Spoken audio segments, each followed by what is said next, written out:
जंगल में एक खतरनाक कोबरा सांप रहता था जो आए दिन किसी न किसी जीव को डस लेता था। लेकिन एक बहादुर कौआ उस सांप का जानी दुश्मन था। एक घने जंगल में एक गाय और एक भैंस हंसी खुशी रहा करती थी। सरसब्ज व शादाब जंगल में एक गहरा सुकून छाया हुआ था। गायें और भैंसें हरी भरी घास पर टहलते और आपस में खूब। भैंस पानी में नहा रही होती है, गाय नदी के बाहर सो रही होती है। जंगल के जानवर गाय और भैंस की दोस्ती की मिसालें देते थे।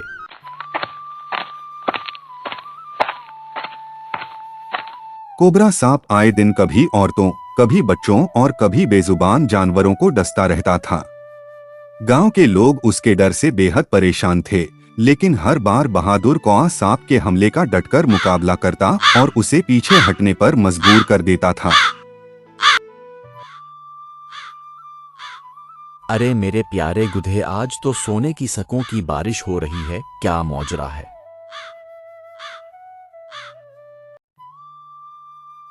लकड़हारा अपने प्यासे कबूतर के साथ ठंडी नदी का पानी पीने के लिए इकट्ठे हो जाते हैं।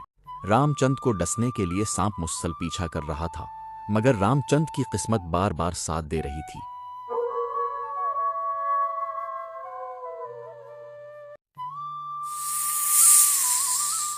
खतरनाक कोबरा सांप गरीब आदमी की भैंस को डिस लेता है, जिससे भैंस पानी में मर जाती है।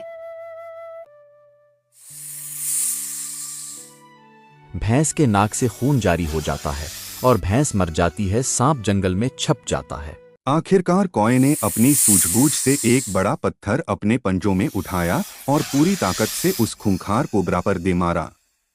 पत्थर लगते ही कोबरा जमीन पर गिर पड़ा और उसकी मौत हो गई।